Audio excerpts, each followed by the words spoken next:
So this video is on IFRS 9 financial instruments, how to measure financial instruments. So we'll look at the three types of financial instruments. I would put it as that, or four. I would say that, and we'll explain them in our video. So a financial instrument is just an instrument that gives rise to a financial asset in one entity, and a financial liability in another entity, one equity instrument. So we'll explain what all those are, how to recognize them in your financial statements, and the proper accounting treatment for these. So an explanation on the four that were earlier talked about. So these are the types of financial instruments that you have to be well versed with: financial asset, financial liability, and equity instruments and compound instruments. So there are about four. Financial assets is just an asset that gives a contractual obligation to receive cash. So you're expecting some certain inflow from that asset that you're holding, probably in another entity. And financial liability, there is a contractual obligation to deliver cash. So take note of the words that we've been using. For a financial instrument to even be recognized, there has to be what thing? Contractual obligation. That's like the basis of everything. An equity instrument is an instrument that does not give rise to a contractual obligation to deliver cash. Let's understand that statement. It does not give rise to a contractual obligation to deliver cash. Have you noticed how we've talked about both financial liability and an asset? Both are giving rise to a contractual obligation to either deliver or assist or receiver. But for an equity instrument, there should not be that obligation to even deliver cash out there. So that's how you can tell that this item is an equity instrument. So we'll give examples to help you understand. Yeah, and compound instrument is just a type of financial instrument that has features of both a financial liability and an equity instrument. That's what we can explain on that one as well. So if you take a good look at the screen, I've added some extra details to the words, the types of financial instruments. Like for the financial asset, you can have a financial asset. Let's say you have bought bonds in another entity. So to you, you're expecting that for that person or that company that you have bought bonds from, there will be some cash that you will be expecting to receive, because the understanding is that that other company is issuing because them they want to use it for financing, and then eventually they'll come and pay you back. That's what I'm saying. This will be now an asset to you when you buy. Let's say you buy bonds out there in another entity, that becomes an asset to you. Then financial liabilities are mainly debt instruments, loans, just different types of bonds. The catch you'll be hearing, like maybe a company is issuing something, that's a hint to show you that this is actually a liability to the company. Because when a company is issuing something, take note that most of the time they're trying to raise funds to finance themselves. And when you're raising funds, most of the time, if it's a debt instrument, you have borrowed when they're saying you're issuing in that case. So that borrowing creates that contractual obligation to come and deliver cash at some point. Yeah. Then equity instruments, the best example can be shares themselves. Yeah. Then compound instruments, convertible bonds. What do we mean? There are those loan notes or bonds that have got that option to be converted to shares. Those are the best example to use as a compound instrument. Yeah, so those that you can easily change from a debt instrument, it becomes equity like that. Those are the best examples to put under compound instrument. So now, what about measurements? How do you measure the financial asset? How do you measure the financial liability? Compound instrument and equity. So for a financial asset, its fair value through profit and loss as one of the measurement methods. Also, fair value through other comprehensive income. Take note of all these measurement methods. We'll explain something. And another one is amortized cost measurement method. So these are like methods that you can use to measure these financial instruments. How do you know, okay, that I think the best method here to use is maybe fair value through profit and loss, fair value through other comprehensive income. What guides you? The first one, it's mainly that you've just kept this financial instrument to trade, mainly to trade. You want to just sell it at some, yeah, and like that's the whole point about the fair value through profit and loss. Planning just to sell. Then fair value through other comprehensive income. Under this approach, we plan to either hold. There are two options here most of the time. You hold, or you will sell when a potential buyer pops up, or you just keeping it for that same period, like the way I've put it. You hold it just for a reasonable amount of time, but you're also on the lookout that if a potential buyer pops up, you can actually sell it. So that's how you can be able to tell, okay, the best one is this, because okay, the question will hint you that okay, these guys are just keeping this for transactional purposes, meaning that the best method would be the first one, which is just purely selling. This one, you're holding it to maturity. That's the catch for the last method. You're holding this to maturity. Remember, we've talked about this is like bonds. What? Yeah, bonds. Remember, bonds are a debt instrument, but it depends. If you are issuing bonds, the understanding is that you are actually the borrower. You're borrowing these things, and it's a liability to you because you have to pay back at some point. But take note of how they can also phrase it. If you are now buying bonds, that now becomes a financial asset. So it's just the way they would put it. That's why I even gave an example of bonds. Buying bonds is actually can be financial assets to one company, and then that one which will be issuing those bonds out there, which is basically wanting those bonds to help them finance, that would be a liability to the other side. But the catch is the fact that bonds are still an example of some debt instruments of some sort, and the best methods that even are recommended for those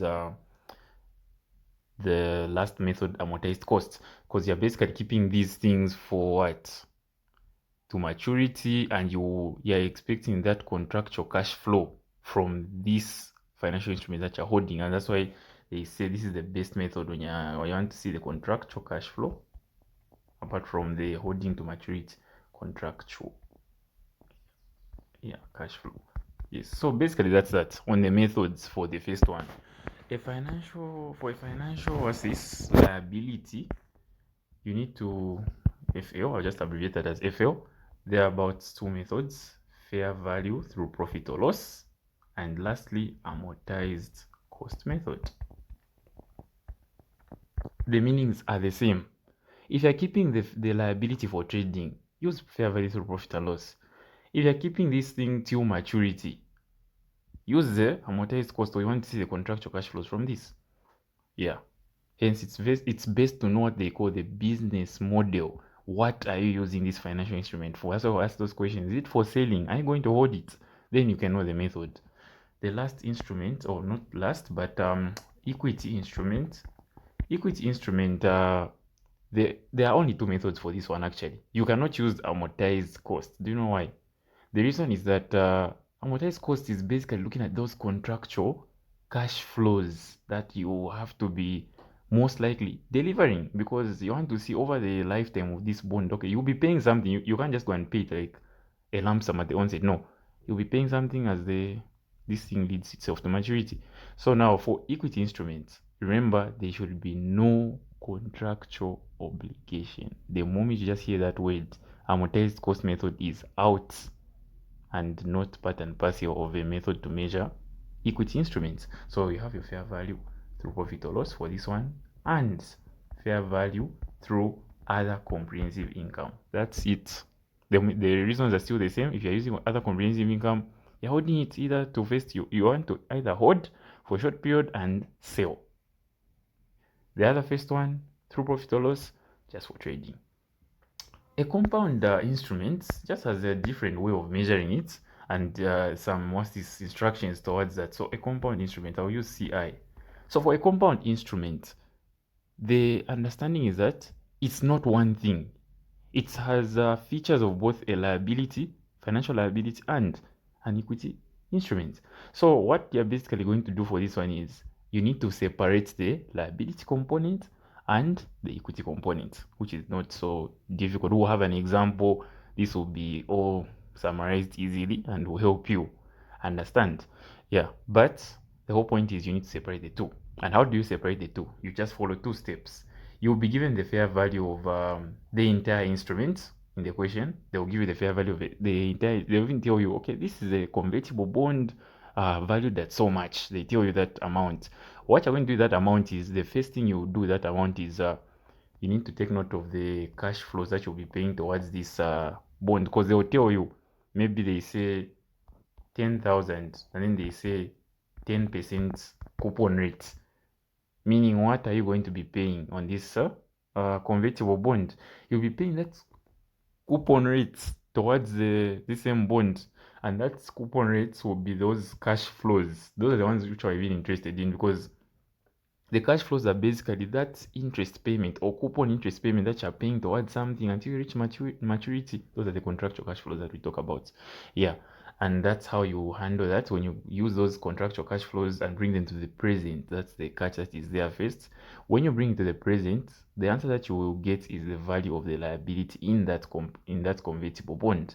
Then when you get to subtract from the original fair value, the answer that you get is the equity component, that is the other side. So let's just see some example and at least get to understand that, okay, this is how you handle this and the like. So another key pointer to take note, some tips to remember.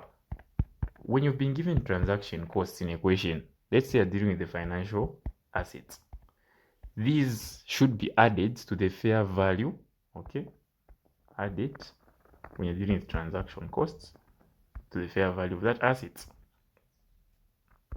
Then what about the financial liability? Financial liability, you need to subtract the transaction cost, sorry. And what about if you have discounts maybe for your financial liability? This one mostly I think would mostly fall on the financial liabilities, but if you have been offered a discount, remove from that financial liability. You need to subtract it. So in short, let's say a question has transaction costs for discounts. Which figure are you going to use to, let's say, amortize? If you're going to use the amortized cost method, you use the reduced amount, okay? Because you remove from the fair value the transaction cost, you remove the discount, and the amount that you're left with is what you're going to deal with.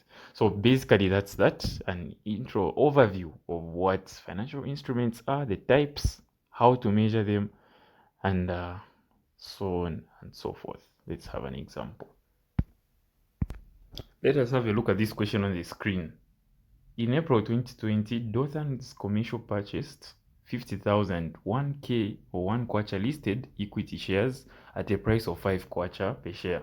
Transaction costs were 4,000 kwacha. At the year end of 31st December 2020, these shares were trading at 7.5 kwacha. A dividend of 15 ngwe per share was received on 30th December 2021. Show the financial statement extract at 31st December 2021 relating to this investment on the basis that A, the shares were bought for trading, conditions for fair value through other comprehensive income have not been met. If you even remember what we said in the intro, if they were bought for trading, like they even just said tradings, purely trading, it's fair value through profit or loss. This is very clear, and that's why they even just gave us a hint that they did not meet the criteria to be recognized under fair value through other comprehensive income. Yeah. So what type of instrument are we dealing with? Always ask yourself this question before you attempt. If you look at the question, we're talking about shares. The only thing that we know are that shares are an example of which type of financial instrument? Equity instruments. How do you measure an equity instrument? There are two methods: through fair value through profit or loss, or fair value through other comprehensive income. So if you're using fair value through profit or loss, how are you going to record this in the financial statements? I just said, show how you're going to record in the financial statements. The financial statements do not just refer to one statement, meaning show how it will be shown in the profit or loss. Also give an extract on how it will be shown in the statement of financial position, those two places. So, but first of all, how much are we going to recognize first? In fact, that's the question here. What is the fair value of these shares? We always need to establish the fair value, because if you notice how the methods are, fair value through. So that fair value has to be found first before you know how to place. The fair value of the shares are valued at how much? We've been told that there are 50,000 shares at a price of 5 kwacha, trading at a price of 5 kwacha. So you're going to use that same 5 kwacha because that's what is currently trading out there, and the fair value is basically what is standard out there on the market, I would say. So you multiply that, gives you 250,000. We'll show you the answer soon. And then transaction costs are 4,000. What are you going to do with this figure? This amount of 4,000 will have to be expensed in the profit and loss statement. That's the rule. If you're using fair value through profit or loss, any transaction costs incurred should be recorded under expenses in your profit or loss. It should just be expense. That's what the standard says. Then what else are you going to do to this amount? So now what are you going to now even go ahead and record into your statement of financial position? This is what I'm about to now show you. So basically what's going to now start happening is this. You have found the fair value from the loans, the shares, 250,000. You have also been given the transaction costs of 4,000. They also mentioned the dividend that you're going to receive. This cannot be ignored. Also just calculate it. They just said 50 ngwe. 50 ngwe times 50,000 is what? 25,000 kwacha. So we have listed the important values that we need to deal with in this equity instrument that we are dealing with here. So now, how do we recognize this asset? Since they're just saying it was held for transaction, and meaning you need to use the fair value through profit or loss. How are you going to place it in those accounts? So there's the initial and the subsequent measurement. So at initial recognition, what do you put? So at initial recognition, you just have to record the 250 the way it is initially. That's if you're using fair value through profit or loss. And then transaction costs, expense that immediately into the expense section. And looking at the 25,000 dividend, that is another income item because you're using profit or loss. So that's how you place those items respectively. Now, how about at the year end? How are you going to account for this? Because remember, they mentioned something in the statement that the share exchange, the share price has increased now to 7.5 from 5 kwacha. So now this is the new change that's going to take place. Yeah, so the new change that's going to take place is this. So at the year end, you now have 7 kwacha 15 ngwe, but multiplied by the number of shares available, you get 375,000. So at the year end, you're now going to record this instrument, this equity instrument at 375. So there was at initial recognition when you just acquired this thing. Now what about at the year end? At the year end, what are you going to recognize at the end? It's going to be 375 because it has gained in value. Remember what they say when they say measure a financial instrument at its fair value. This is what they mean, the value as at that date. So that's why we're going to record the 375. So even as we go to our statement of financial position, you will be able to see 375 under that investment in this equity instrument. Then what other cash flows are you going to record from this? Of course, the transaction cost will still be shown at the end as it was 4,000 and the expenses. And one more thing that you should take note is that there's been an increase in value. Take note that we started with 250 and now we are on 375. What has just happened here? So there's a gain that we can recognize. You see now it has moved, meaning we have a gain of 125. And what do you take the gain? All gains, if you're using fair value through profit or loss, like what they asked for in the first part, take this to other income. That's how you place it. And that's it for this first scenario of what the question asked. Now, suppose they twisted the question and just said using fair value through other comprehensive. That one was the one was just from solving through profit or loss. Now, what if they just said, suppose now it's they might use this using fair value through other comprehensive income. Remember, when you're dealing with that, then you're deciding to hold the assets and probably sell it when an opportunity pops up. So what figures are you going to recognize? So the only difference will be at year end. That's the only difference that would differ. At year end and where you're also going to take the gain. That's the only things that will change. So at year end, right now, when you're now deciding to hold an asset, remember it has an initial value of 250, right? You need to add transaction costs. Only subtract transaction costs from an equity liability instrument. But for equity instruments that are being measured using fair value through other comprehensive income, you need to add the transaction costs. So you add the transaction cost because you're not immediately selling it, or you're not just immediately going to be transacting this and what, you're holding it. So as you hold something, you want to capitalize first the cost. You don't want to I'm looking for the better way to put out for you. You don't want to just like expense things immediately. You're holding it, possibly selling it. So that's why you want any costs you keep on capitalizing, and then gives you 254. So this is like what it should be at, like at the initial point of view when you're using the fair value through other comprehensive income. That's the only change that will happen at initial recognition. But what will happen to the gain? Remember the end we have 375. That one hasn't changed. It's still 375. It's just the measurement method that has changed. So take the difference. You will note that this time around there's a gain of 121 because of the change in the values there from 250 now you're recognizing a 254 initially to the end. So why do you take the 121? Take this to other comprehensive income. Why? We're using the fair value through other comprehensive income, meaning any gains that you get, take that to other comprehensive income. Of course, you value the asset at 375 at the end, yes, and the dividends will be there as well. So basically, this is what you need to take note under equity instruments.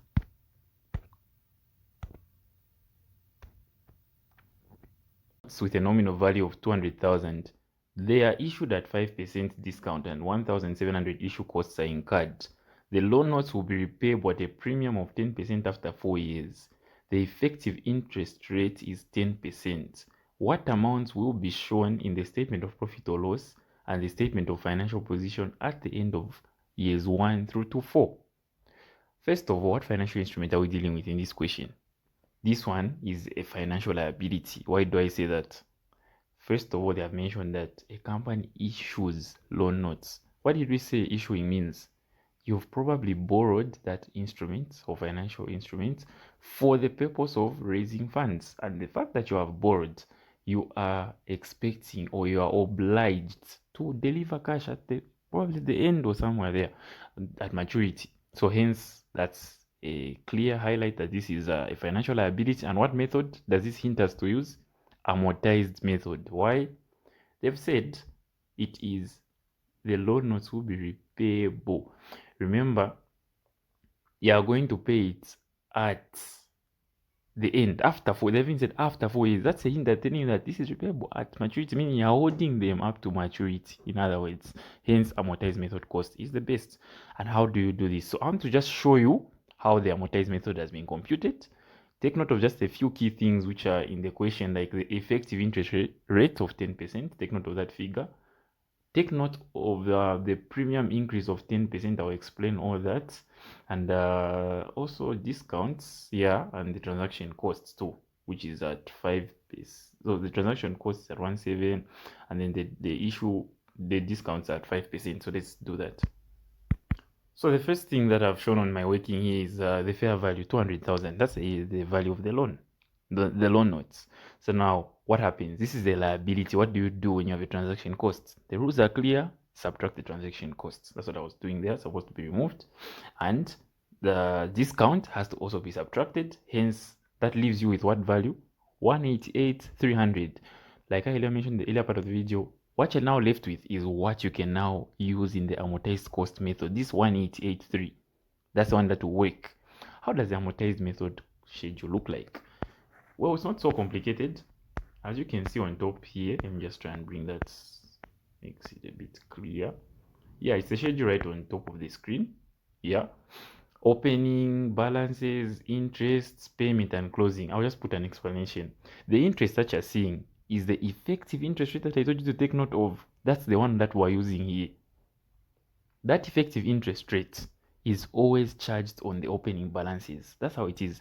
If year 1 has an opening balance, let's say of 188,300, you're charging it on that same 188,300 and you put in the interest column.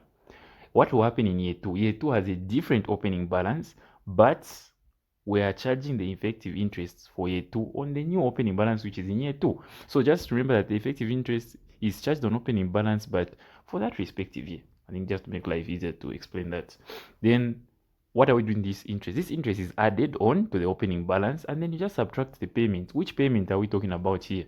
They said that these loan notes are 6% loan notes. They've mentioned that from the intro, meaning the required payment on the loan notes is 6%. Like that's the predetermined rate. That's what they are calling them, 6% loan notes. So that's the 12,000 you're seeing there. That's the amount you'll be paying, irrespective of what. It's just a fixed amount. That one. So it's a payment you're always subtracting each year until you reach the what? Maturity. And the closing balance is just basically a computation of opening plus interest minus payment. Why is the final year having 232? Why that? At the end of the day, we want to make this 0. That's our target. We want to make this 0. How do we make that 0? Mainly, what you're doing here is you're trying to mature the bond. You've been paying 12,000. You're now in year 4, the final year. How do you make it 0? Well, what you're just supposed to do is get the payments that you're paying every year, 12,000, add on to the fair value of the bond. That's what they call principal plus interest that you're paying towards that. So now, is it only that if we say 200 plus 12, are we going to get 232? No, that's 212, right? How did we get to 232? They said that at the end of the day, it is payable at a premium of 10%. So 10% will be charged on the fair value first, the initial value of 200. 10% of 200 is 20,000, and that 20,000 is equally added on the final year. That's when you put now together 200 plus 12 plus 20. That's how we got the 232. Because remember, at the end of the day, they say to completely mature a bond, you should in the payment column, what you're supposed to do in the payment column in the final year, add principal. The principal is just the original value plus the interest that you're paying, the fixed interest payment, which is 12. Then in this case, we have a premium. So also add the premium together. You'll find that it should give you 0. That's how I use the amortized method costs. It's that simple and not complicated. Yeah. So on the issue of, let's say, we talked about compound instruments. Okay, this one I can just give an overview on this. Like we earlier mentioned, let's say they give you a 10,000 convertible bond. What do you do with this? Then they even tell you, okay, the coupon interest rate is 10% coupon, and the market interest out there is about let's say 6%. This, what you're just supposed to do is, they said separate the equity and the liability component, because remember, compound instrument have got 2 things. And how do you separate? They just say this: bring the cash flow payments towards these convertible bonds to the present. That's all. Bring the cash flow payments towards this bonds to the present. That's all you need to do. So what are the cash flow payments that you'll be paying? Well, you look at the coupon rates, because the coupon rate shows you this is what you should be paying towards this as you reach maturity. So let's say it's 10% of 10,000. That means you're dealing with 1,000 every single year. Let's say it's just for 3 years. I'm just giving an example. Let's say so it's just for 3 years. So you're paying your 100, but you're discounting to the present. How do you discount the present? Use the market rate that is out there for similar bonds or anything. They'll give you a hint, but use the market interest rate. So you go to, even maybe you can use the interest factor table for 3 years. Maybe in year 1 you get the interest rate 0 point something, year 2 0 point something, like that. Yeah. The only catch is in the final year. Let's say it's just for 3 years, like the way we've said it. In the final year, they always say this. In the final year, quite right, you're paying 1,000, but let's say you're in the final year 3. Are you just going to write 1,000 only? No. You say 1,000. Let me write that properly. You will say 1,000 plus the principal payment on the principal bond amount, 10,000. This is what you do in the final year. Always. That's how you best find the what they call the present value of this convertible bond. But the answer that the present value, in short, is what they say equates to the liability component of the compound instrument. So as you're bringing all the items to you have a PV column, right? Year 1 gives you a stand value, year 2 gives you a stand value, year 3 in this case, she's in our final year where we're even combining the principal plus the payment. Then when you sum up the PV column, the answer that you get is actually your value of the liability. Then let's just say it gave me 9,500. For example, I just get my present value of 9,500. Then what would be the value of the equity components? You just go and subtract from the original 10,000, which is a bond which has both components in it, minus 95 gives me 500,000 as the equity components inside this convertible bond. That's how you deal with this. That's all. So I hope this overview helps on the financial instruments and what you can do about it. It's a very wide standard. This was just like a summary of some key important pointers in the standard.